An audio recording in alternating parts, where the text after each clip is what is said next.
how would you like them to remember George Mitchell?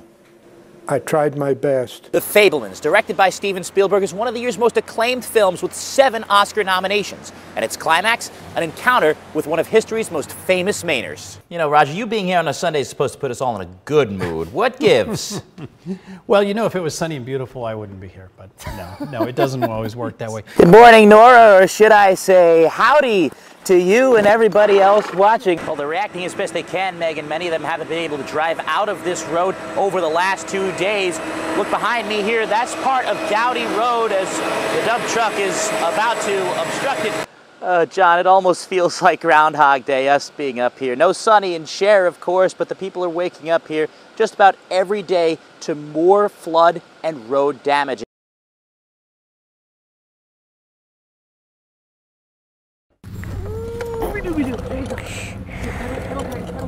There's no feeling like when a boy climbs his first bike.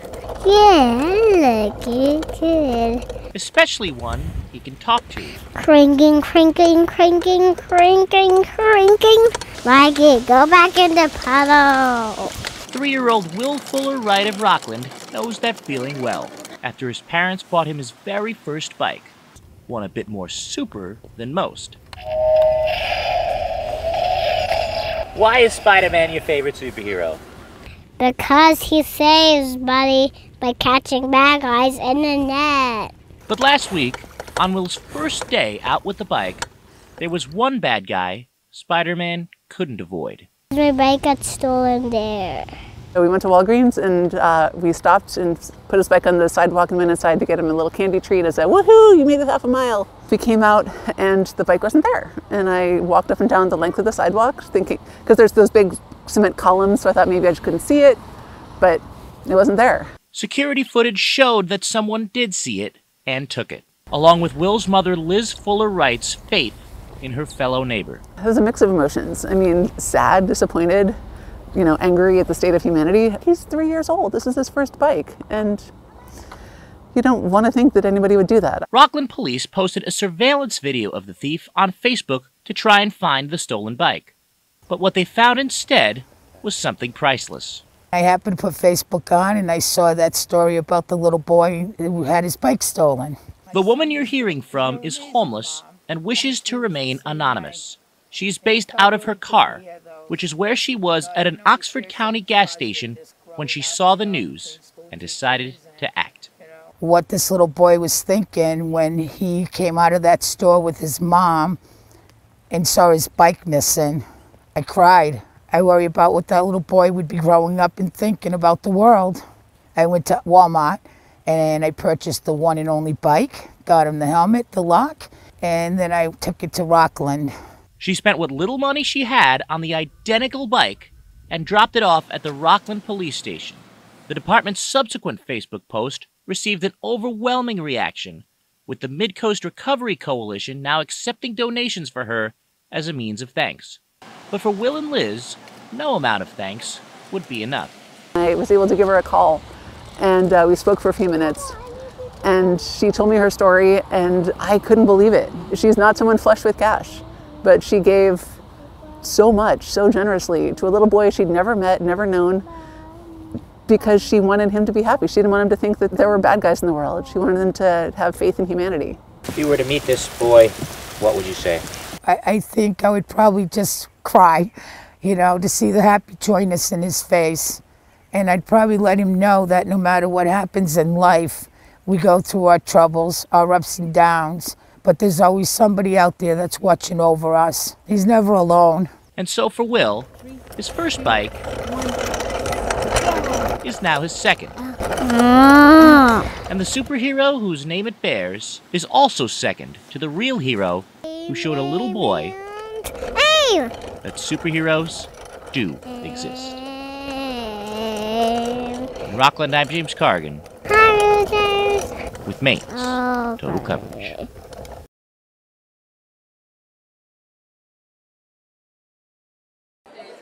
The future can be hard to predict, especially for those who have most of theirs ahead of them. But for a group of students gathered at the University of Maine in Orono, it might be a bit less blurry. For 28 years, one student from every Maine public high school has received a $10,000 college scholarship from the Mitchell Institute. And for its namesake, former Senator George Mitchell, the future of his Mitchell scholars can be found in his own life, which as of today has spanned 90 years. I see in their eyes and in their voice and the manner reminders of myself at that time. I was 16 when I graduated from Waterville High School. Didn't have any prospects for going to college. I was very lucky that several people helped me along the way, and I'm reminded that people need an opportunity. Mitchell made the most of his opportunities after growing up in the hard-scrabble Waterville neighborhood known at the time as Head of Falls. My parents never owned a car. They worked very hard. They lacked education, and they lived their entire lives on the edge of financial failure. But they had a dream, and the dream was that their children in America would have the chance to get an education and to improve their lives. That dream would carry Mitchell from Bowdoin College to the military to Georgetown Law to working for Senator Edmund Muskie in Washington and on his campaigns. He would serve as state Democratic Party chair and run for governor in 1974 in a losing effort. 6 years later, he would be appointed to the U.S. Senate after a stint as U.S. attorney and a federal judge. But it was in 1988, when he became Senate Majority Leader, that Senator Mitchell cultivated his bipartisan reputation. On the day that I was elected Senate Majority Leader, I called Bob Dole, who was the Republican leader in the Senate. I said, I've come to tell you how I intend to behave toward you, and I set out the most basic elements of fairness and decency, and I could see he was delighted. We didn't insult each other, we didn't demean each other, we didn't attack each other's person and personal history, and so it's possible to conduct politics in that way. With all the polarization, all the rancor today, do you think that kind of a cooperation is still possible? I don't have a magic formula for ending the rancor and hostility in American politics. I do have a belief, maybe it's a dream, that we go through cycles in our history, and this is not a permanent condition. Mitchell's bipartisan work included the landmark Clean Air Act of 1990 and that year's tax compromise with President George H.W. Bush. But it was after Mitchell left the Senate in 1994 where he truly made his mark on the world. As the U.S. Special Envoy to Northern Ireland, Mitchell helped broker the Good Friday Agreement between its Catholic Republicans and Protestant Unionists, which ended the decades-long sectarian conflict known as the Troubles and ushered in a peace which continues to this day. But Mitchell says his proudest accomplishment was creating the Institute in 1995, giving opportunities to students from all four corners of Maine, all representing the camaraderie and culture he says motivated him to serve. Those of us who've had the tremendous opportunity to live in Maine understand that the way to get ahead is not to push someone else down. The way to get ahead is to push yourself up. It's been the greatest honor of my life to represent the people of Maine in the Senate.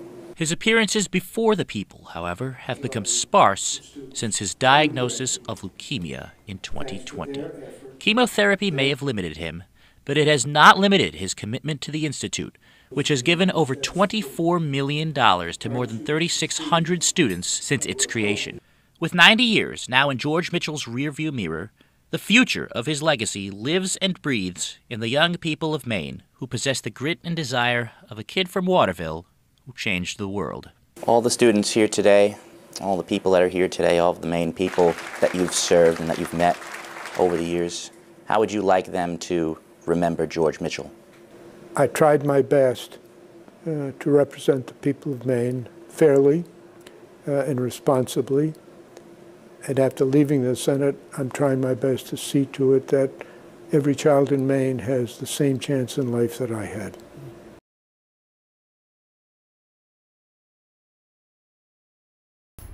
When we're going to get a haircut, we know when to meet each other.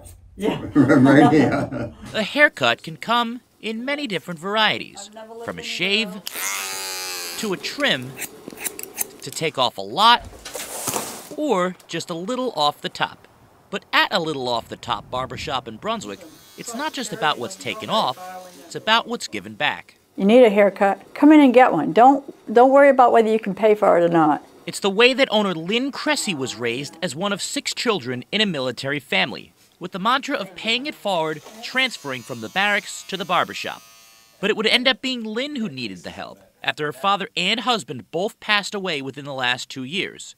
The pandemic also hit hard, leaving Lynn's shop in limbo, but the generosity shown to her by her customers gave her a new perspective on life. And you have strangers calling you, clients calling you, people that just to check up on you. It's a family. My clients are family. This past fall, Lynn added a message to a sign outside the shop saying that nobody would be turned away if they are not able to pay, which she can do thanks to her other customers chipping in a little extra. There was one that came in and said, here's for my haircut and here's for the next 2. Like I tell them, it will go to the people that need it. While that gesture may have gone unseen, her sign did not, gaining over 21,000 likes on Reddit. Her sign had gone viral, and earlier this week it went national, as Lynn was featured on ABC World News Tonight in David Muir's America Strong segment. Since the story aired, a blend of old and new customers have arrived at her door looking to share in that family. But Lynn Cressy hopes that any attention she gets will lead others to give attention to her message of generosity. It's a struggle for everybody, and be kind and understanding. And I guess that's the message. If you can help somebody out, give them a hand. Paying it forward one snip, shave, and smile at a time. Yeah. In Brunswick, I'm James Corrigan with Maine's Total Coverage. Down, up, down, up, down. Strength can be measured in a number of ways, through how much weight you can carry physically and emotionally. Can you say hi? You do it. The weight of lifting a car is nothing to 8-year-old Jackson Smith, who suffers from a peroxisomal disorder, a genetic disease which causes the gradual shutdown of his organs. Vision loss, hearing loss, kidney and liver issues. He has 18 doctors and specialists, so he keeps me pretty busy, huh? Jackson was given a year to live at 3 months old, but his defiance of the odds hasn't lowered his family's need for assistance. Once this situation came to our attention, I guess, the families, we thought, what can we do? What Scott Bauman did as the owner of Iron Legion Strength Company in Westbrook was set up the Battle in the Brook at the Westbrook Community Center, which saw numerous other gyms compete in various strength events and activities to raise money for Jackson, along with another family he could give a lift to through lifting. It has been a really intense few months. Kate Bathurst and her husband Tim are both members at Iron Legion, and they've had to show an iron will since last fall, when Tim was diagnosed with stage 4 cancer. This financial support in particular is really helpful because we have so many increased expenses right now. Scott hopes to raise between $5,000 and $10,000, which for Kate and Sheena would go a long way towards providing their families both comfort and security. Giving him the best quality of life that we can, and this will really help us to be able to achieve that. Fighting through the pain to experience the gain of love and family. In Westbrook, I'm James Corrigan with Maine's Total Coverage.